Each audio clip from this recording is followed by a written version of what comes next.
Shortly after her rebirth, her mother-in-law hatched a vicious plan, slipping a sleeping potion into her dinner, abandoning her at the city god temple, and attempting to find someone to defile her innocence so she could be divorced. At the critical moment, the Countess encountered the prince's son. Born prematurely and frail, royal doctors had predicted he would not live past 30, yet he was kind-natured and of noble status. The Countess stopped him for help, and in the urgency of the moment, became entangled with him. Though his innocence was sullied, the prince's son did not hold her accountable. Instead, he used this as an opportunity to ask her to take responsibility for him.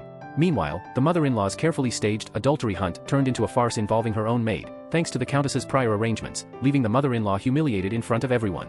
Back at the general's mansion, the Countess grew more clear-headed. She knew her dowry maid harbored ill intentions, having betrayed her to curry favor with her husband in her previous life. This time, she used the maid's ambition to her advantage. She had a maid skilled in raising goo worms plant one on the treacherous maid, allowing her to monitor her movements at all times. She planned to use the maid to stir up chaos in the general's mansion, paving the way for her divorce. Unwilling to admit defeat, the mother-in-law summoned the Countess to attend to her with medicine under the pretense of a headache, and even indulged her servants in being rude to the Countess. The Countess no longer endured, arriving in the imperial robe bestowed by the emperor, deliberately tempting her mother-in-law's greed. Seeing the luxurious imperial robe, the mother-in-law naturally demanded the Countess offer it to her as a filial gift. When refused, she threw a tantrum and dragged the Countess to the county government. At the trial, the magistrate clearly stated that the Countess's imperial robe was exclusive to court ladies of rank, and the mother-in-law, an unranked commoner, attempting to seize it was an act of contempt for royal authority.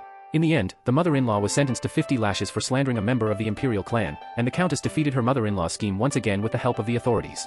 When the general returned to the capital, he not only failed to sympathize with the Countess but also accused her of arguing with his mother, his words revealing obvious contempt for the Countess and her family. The Countess took the opportunity to propose a divorce, but the general flatly refused, needing the financial support of her family for his upcoming promotion. Undeterred, the Countess accelerated her plans. She deliberately created opportunities for her dowry maid to get close to the general, and even fed aphrodisiacs to the goo worm on the maid, tempting the already restless general to commit a serious mistake.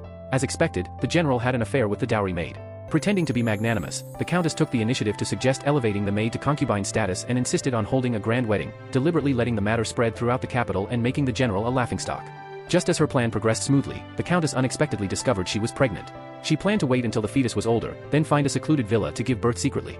To completely break free from the general's mansion, the Countess went to the palace to seek the Empress's support, encountering the prince's son on the way. Using his poor health as an excuse, the prince's son asked the Countess to move into his mansion to take care of him. After being refused, he changed his request to sending nourishing medicinal herbs and a maid skilled in martial arts to the Countess, actually intending to plant someone by her side to further close their relationship. Well aware of his intentions, the Countess temporarily agreed to the request of receiving the medicinal herbs.